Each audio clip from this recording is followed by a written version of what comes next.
please come to the hospital right away? Sarah is in critical condition. I pleaded urgently over the phone, my voice shaking with fear for our 6-year-old daughter's life. But instead of rushing to our daughter's side, my husband's harsh words cut through the line like a knife. Stop with the lies and using our daughter's life as bait. You're the worst, he accused callously. I'm not lying.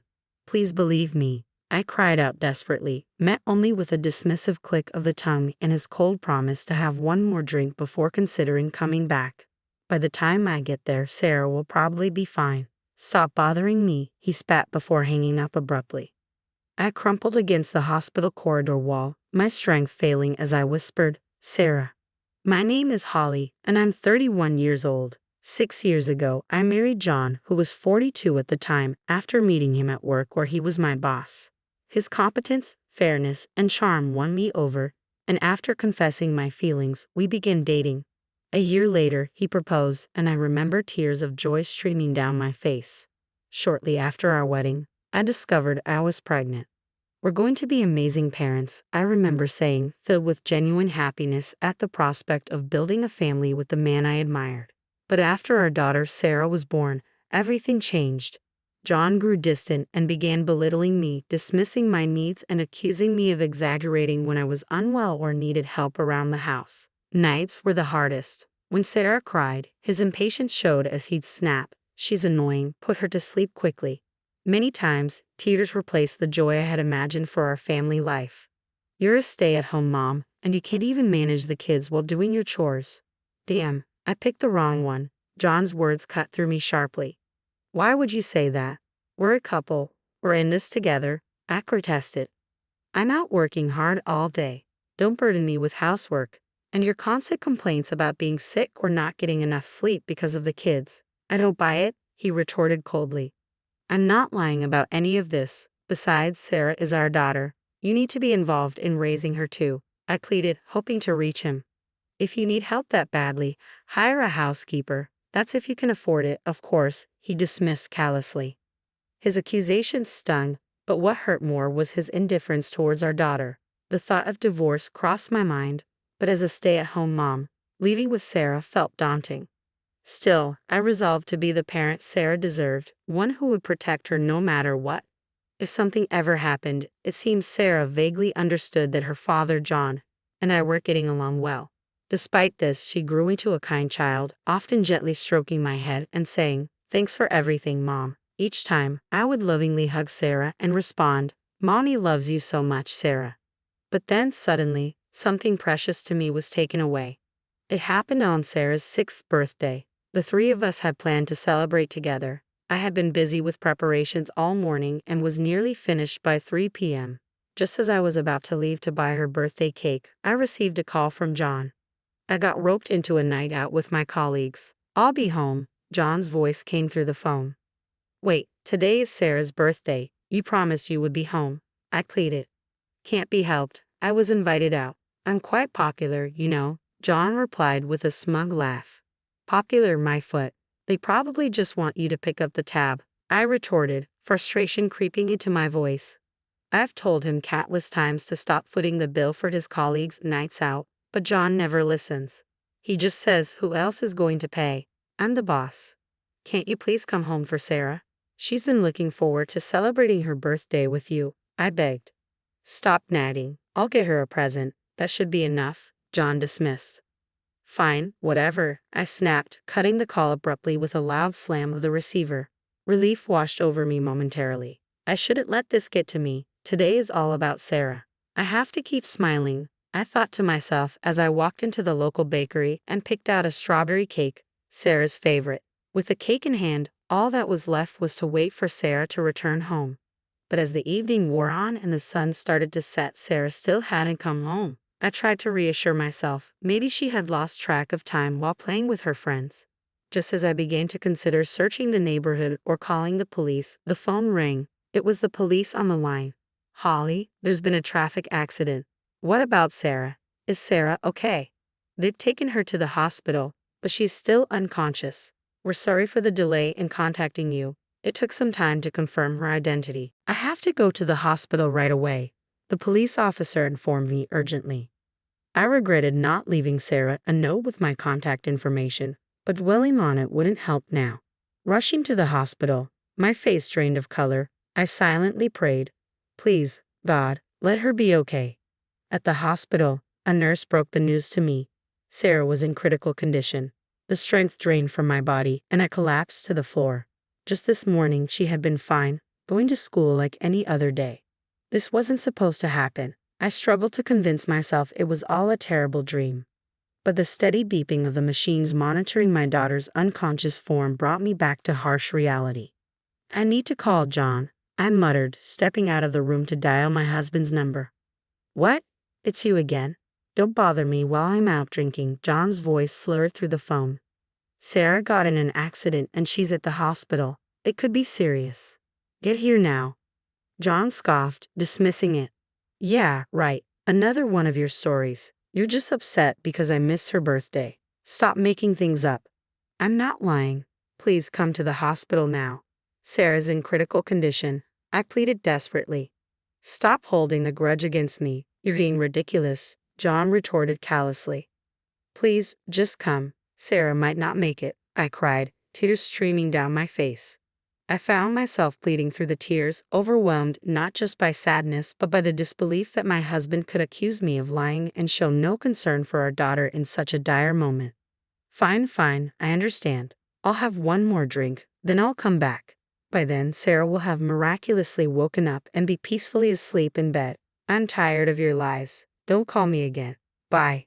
"Wait," I shouted, but he had already hung up.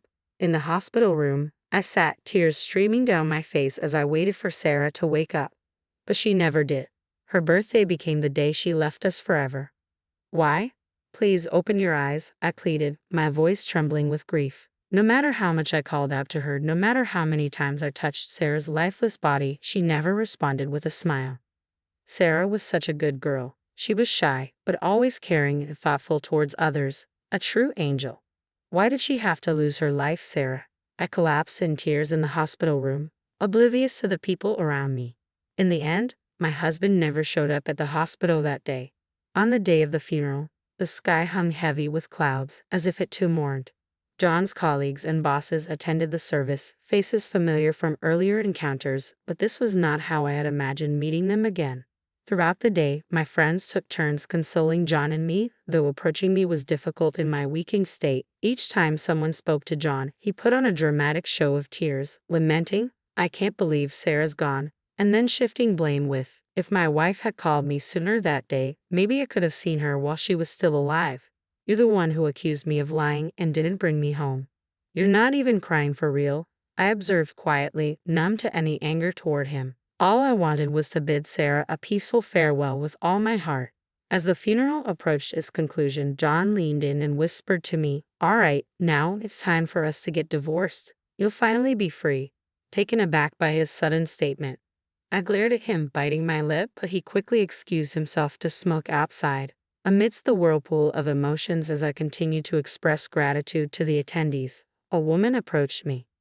"Holly, my deepest condolences. I never imagined something like this would happen," said Kay, a colleague of John's and my closest friend from my office days. She came close and gently rubbed my shoulder. In that moment, I felt a slight sense of solace in my heart. 3 days after the funeral, I received a call from Kay. A few days later, we met at a cafe near my home. She was very concerned about me, asking if I was eating properly and sleeping enough. Her caring gesture meant the world to me. To be honest, I hate being the bearer of bad news, but on the day Holly had that accident, I was with John and some colleagues, and I saw when Sean picked up your call. "Is that so?" I replied, urging him to continue. "You should have pushed him harder to go to the hospital." I blame myself for not being more insistent. "You don't need to apologize, Kay. I know you encouraged him to go, and that means a lot." "Okay, I'm sorry." And I was hesitant to bring this up, but Kay also mentioned John's recent behavior. She suspects he might be having an affair with a young colleague named Lee at work. After everyone left that night, it seems he was alone with Lee. I hate to say it, but there have been rumors at the office about John and Lee. People think they might be having an affair. I see. The realization that I was the only one unaware of this, manipulated by John, filled me with anger. Okay, there's something I want to ask you. Yeah. You want to gather evidence of John's infidelity, right? I'll help. Okay. My longtime friend from my office days already knew what I needed. With case support, I resolved to gather evidence of my husband's affair at work. A week later, Kate provided more details about John's affair. She revealed that John and his mistress openly flirted at work, often leaving together after hours and disappearing into a hotel district. Kate had followed them, capturing photos and videos of their encounters. Thank you for all of this, Kate, I said, struggling to hold back tears as I forced a smile at her words of concern. Holly, are you okay? If there's anything else I can do to help, just let me know. That night, I confronted my husband with signed divorce papers. Let's get a divorce, please, I told him firmly. Lucky me. I wanted to break up with you too, he replied callously. So, I'm asking for $30,000 in compensation from both of you. What? That's too much just for a divorce, he protested. You're all about money, John retorted defensively. I also know about your affair and I have solid proof. I showed him the photos and videos of him with Lee that Kay had captured. There was a brief moment of shock on his face before he regained his composure and glared at me. Very clever. You're quite the intimidating woman. Anyone can doctor photos these days. Which detective agency did you hire? He scoffed. I anticipated you'd say that. Just then, Kay walked in from the adjacent room. Concerned for my well-being, she insisted on staying close by and had been waiting there. My husband was visibly startled by her unexpected presence. These photos and videos are genuine. I took them myself, Kay affirmed firmly. You're the absolute worst. Our daughter has passed away, and you're cheating too. If you don't confess, I'll report it to our boss. Please don't do that. So, you admit to cheating then? Yeah, I guess, my husband admitted reluctantly, his face contorted with discomfort. All right, so we're getting divorced. Make sure you pay me alimony. Despite admitting to the affair, John still refused to pay alimony. If you're going to be this stubborn, I'll consult a lawyer. Do you, a housewife, even have the money to hire a lawyer? I've been working online all this time, saving up to support Sarah on my own in case we ever got divorced. I intended to use that money for her, but now I'll use it against you. Until now, John had looked down on me. Even when I confronted him with proof of his affair, he appeared unfazed. But suddenly, panic crept into his expression. Wait, hold on. This is some kind of joke, right?